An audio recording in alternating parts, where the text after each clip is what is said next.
Welcome to Our Girl Relationships. We talk about the problems people face in their day to day lives. Let's start with the video. I found out about my husband's affair purely by luck.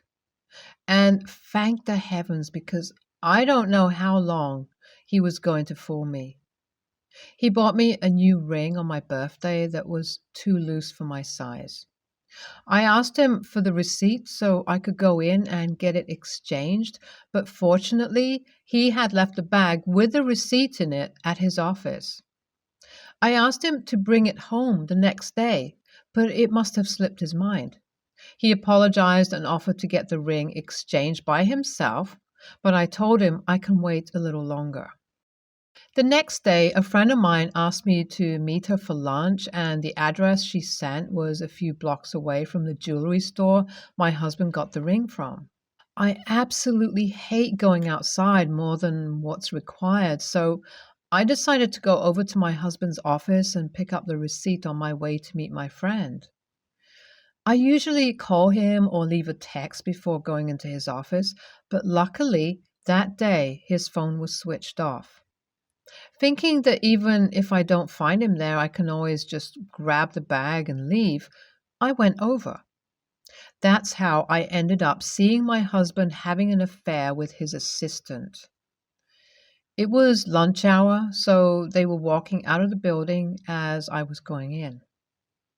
I called after him, but he didn't hear me, so I sprinted towards him.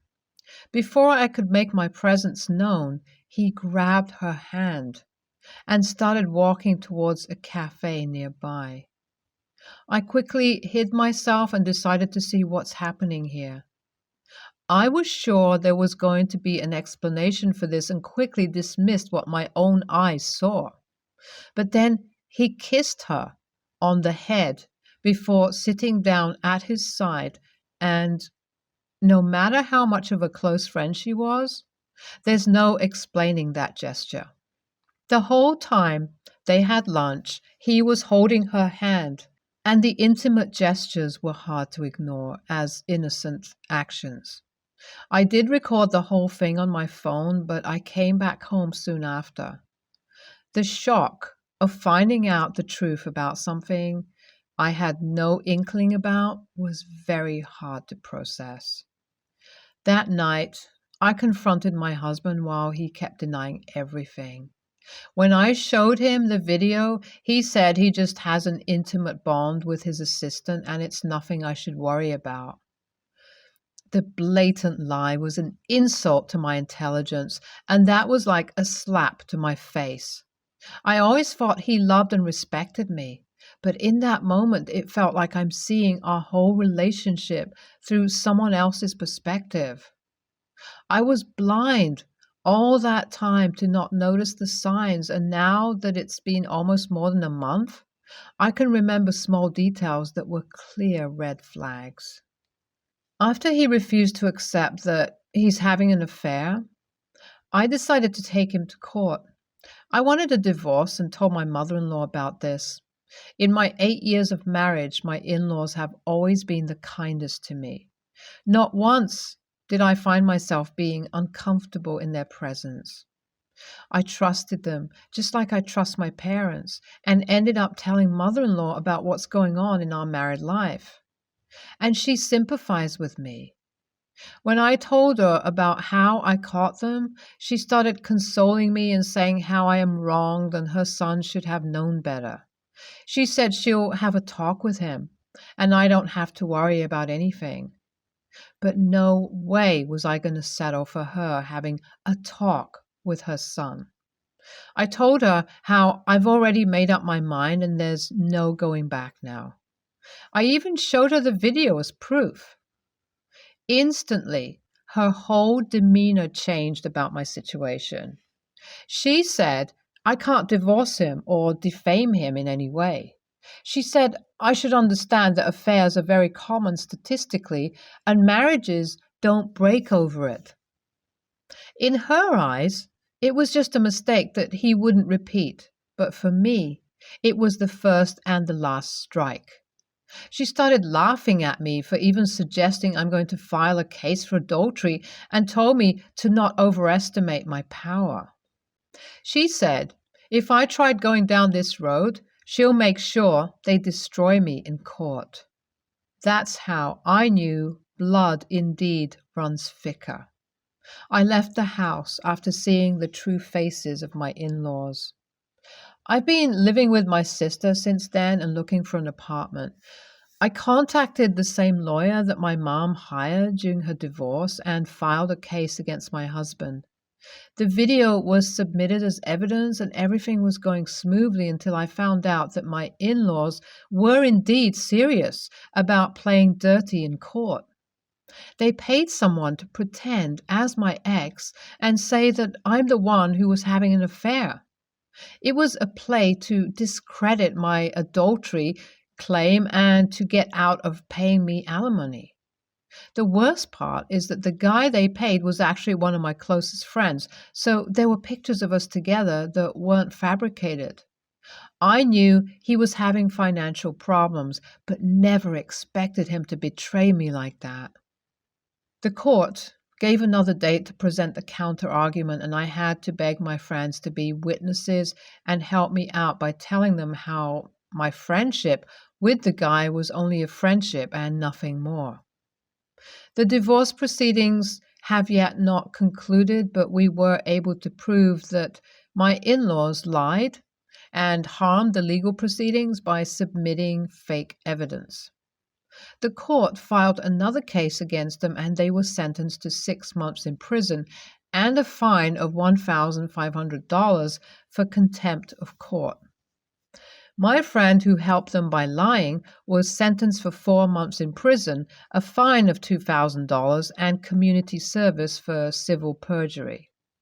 This happened yesterday, and I was so overwhelmed with all the emotions that I couldn't help but break down in front of my 4-year-old daughter. She might still be a kid, but she understands that crying is a sad thing. And since then, she's been asking me, why am I crying, and why is Daddy not here to give me a hug? I don't know how to explain to her what her parents are going through, and that's why she still doesn't know about our divorce. She thinks we're visiting her aunt for vacation, and her excitement for meeting her cousins has so far helped to distract her from asking me why Daddy isn't coming to visit too. But yesterday was a disaster, and now she knows something is wrong.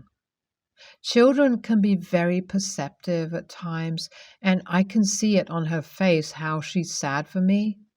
Yet I cannot bring myself to tell her what's going on.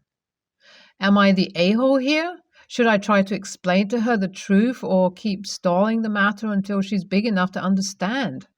I feel like if I tell her, she'd lose her innocence. Am I being a bad mother here? I decided that we needed to have a talk with our daughter. No matter what went on in our lives or how difficult it got for us, there's no denying that both of us love our daughter equally. I asked my husband not to call us before leaving his house as I wanted nothing to do with him, but my relationship is different from the relationship that my daughter has with her father, and it's solely because I wanted her to have a chance of growing up with a dad that I asked him to come over while we told her some part of our truth. Of course, the cheating isn't something she needs to know for now, but it's imperative that she understands she'll have 2 homes from now on. I only left a text for my husband and was doubting if he'd show up. Thankfully, he didn't disappoint this time, and I respect him for the small humanity he has in him. We finally told our daughter about how Mommy and Daddy are going to live separately, and she asked us if we are having a fight. I had to try hard not to cry in front of her, and my husband took over. He told her that we're not fighting, we just have different things that we like, and we're going to live separately so we each can enjoy what we like. What else do you even tell a 4-year-old? No matter how smart she is for her age, nothing would make this change any easier and one day she will find out the whole truth. I just hope that at least until then, I could preserve her innocence. A lot of you were asking this question, so I decided to clarify it here. No, my husband didn't go to jail with my in laws because he was unaware of them lying. At least he was able to prove in court that he had no clue that I was not having an affair with my friend. In his own words, my in laws told him that they hired a PI to dig up dirt on me, and he found out about my non existent affair. Being the a hole that my husband is, he jumped at the first chance of blaming this all on me and didn't question his parents even once. Although I still have my doubts, considering how he was well aware of my friend group, he was able to convince the judge that he's innocent and thus avoided punishment for being an associate. Last 8 months have been the longest of my life, and I sincerely wish no one has to go through this experience. The custody battle was a nightmare, and the main reason for the divorce procedure to drag out for so long. My husband was willing to give me a very high alimony along with half of his assets as long as I let him have a majority of parental rights and only got visitation rights for myself. No way in hell was I willing to let him win that easily, so I fought hard against that. My not having a job was a huge factor in the beginning, but I was able to get a job a few months ago and the salary was high enough that being able to provide for her care wasn't that great of a factor in the decision making. It was decided in the end that I'll have my daughter for the weekdays while she goes to stay with my husband during weekends. We live close by, so traveling isn't a problem, and I'll have to be happy with this arrangement for now. I'm just glad that the divorce is finalized and I can start moving forward in my life. NTA, not the a hole. It's hard sometimes to tell your kids the reality, and you should take your time with that. NTA, she's just 4. She has a long way to go, and you trying to protect her innocence is something all mothers try to do. There's no right or wrong choice here. Just try to tell her gradually about how things would be from now on, and with time, she'll understand you. In 2014, my grandma was diagnosed with breast cancer, and she moved in with my family. When she got better, she moved out, and I would stay at her place during the weekends and holidays.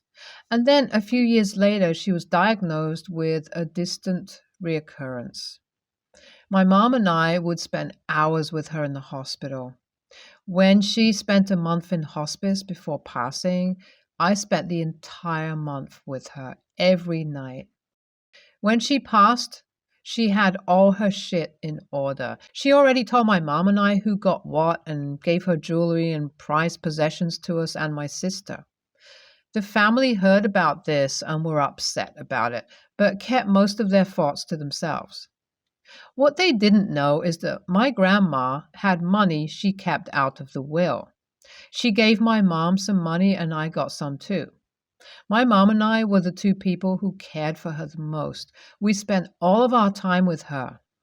My grandma knew that her brothers and my mom's brother would contest the will and give us pain if they knew about the money. So she organized all these years before she passed. Well, it has been a year since she passed, and my great uncle held a family dinner at his place. Since my grandma's passing, we've kept our distance from everyone, but they kept on pestering my mom until she said yes. At the dinner, my great uncle and my mom's brothers confronted my mom and I about the money. We have no idea how they found out. My parents stood up and were ready to tell them, back off, but I thought it was all ridiculous that they had the audacity to find out and not tell us how they found out, and also question it after everything, so I told them the real reason. My grandma went through hell and back in her life and did everything for everyone as the eldest daughter of an immigrant family. And when she needed her family the most, everyone left. They would only show up at the hospital for half an hour max and once a week. And when they came, they would only ask about her possessions. Everyone knew how stressed my family was. I was still in high school and started uni, and my mom had given birth to my baby sis and stopped working at this time. No one would ever volunteer to help or anything. When she died, no one contacted my mom to check up on her, and my grandma knew this, which is why she left nothing to any of them. This turned into a huge argument. Everyone called me disrespectful and inconsiderate of their lives, that they had things going on and I'm just a child, so I wouldn't understand. We left, and all of our phones had been blowing up with messages and calls from the family, calling us names. I've blocked all of them, and my dad has been telling my mom too, but she reads every message. That is what hurts the most. They're calling her a bad mom and talking shit about me to her, and I feel like it's all my fault for opening my mouth. So maybe I shouldn't have told them and just denied it? AITA? NTA, I'm so sorry for the loss of your grandmother. It was incredibly kind and loving of you and your family to be with her and care for her during her last years. It's very clear that your grandmother knew the extended family very well and was able to clearly predict their behaviors. And they are upset at being called out for having been less than they should have. Hold your head up. Your parents have your back. Go hug your mom. It sounds like this is going to be hard on her. Keep in mind you did nothing wrong. They wanted to know why they got nothing. You answered their question with the truth. NTA, it's so easy to second guess yourself after the fact. Maybe you should have not said anything. But the fact is, you were brave enough to confront their stinking attitude. Thing is, with people who care about themselves first, it's difficult to get them to see a different perspective. And that it's about caring for someone else without making excuses. I feel sorry for your mom, who seems to take their words and attitude to heart. Maybe you could apologize for the consequences that you weren't able to predict. But no, you're not the a-hole. Your uncaring relatives are. I, 14 male, bought a phone 3 weeks ago after doing garden work, buying groceries for neighbors, etc. This entire process took 6 months. I wouldn't say I'm spoiled because I pay for most of my stuff. But anyway, I could finally buy a phone. So a friend and I rode our bikes to our local shop where I bought the phone. After a few minutes of counting the money, we were good to go. So we rode back to my friend's house to set up the phone. My dad was proud of me for working by myself to buy a new phone. He taught me the value of money at a young age. But my mom was disappointed that I bought a phone instead of new books for my school. After a week of having the phone, I almost accidentally set fire to my kitchen. The phone was in my room, but it had nothing to do with the situation. But I just accepted the punishment. My mom asked for my phone, so obviously I gave it to her. She lent it back to me a few days later. Ever since then, she has been taking my phone over small mistakes. Tripped because of an untied shoelace. It's the phone's fault. I was tying my shoelaces, but my phone was next to me.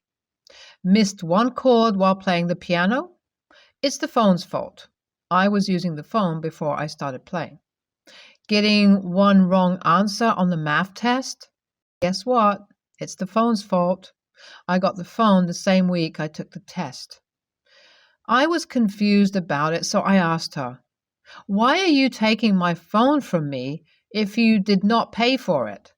She took my phone again. I took the phone back. So ever since then, I walk to my friend's house to keep my phone in a safe. 3 keys locked with all his other valuable belongings. So I ask again, am I in the right or in the wrong? I will gladly accept any YTAs or negative feedback. NTA, your mother does not seem to hold respect for you. She is doing what a middle manager would do if you dared question them, bullying you to make you never even dare to disobey any order she could give you in the future. Yours is not a long term solution since she can pressure you in different ways than taking away your phone. If your father is on your side, ask him to mediate because this is the only thing which could help. NTA, it's really strange your mom is taking your phone as punishment when that is something you earned with your own money, especially over small things. I can understand after the kitchen incident why she might want to hold it if you are in there cooking so you aren't distracted. But the other times seem like she's punishing you for really small transgressions, and it shouldn't be your phone she takes, but a privilege your parents gave you. Is your phone a better model than hers? Is there evidence she's been using it during these times she has confiscated it? I can't tell if she just wants your phone for herself and is jealous, or if she's doing this as a really bizarre power play. I don't think there's an issue with you leaving it at your friend's place, although the amount of locks might seem excessive. If it's not on you, there's literally zero reasons for your mom to be trying to confiscate it. For real, though, confiscating your phone, just for asking why she keeps confiscating your phone, is next level. Hope you can get to a place where you can enjoy the phone you've earned for yourself soon, OP. If you trust it at your friend's place for now, there's nothing wrong with leaving it there, and your mom has no right to demand it for no good reason. NTA, but why don't you talk to your dad about this to get it stopped? Your mother has no right to take away your property for irrelevant mistakes. And as a minor, she should be providing the books for your school. You should not have to pay for them yourself. It's literally her responsibility.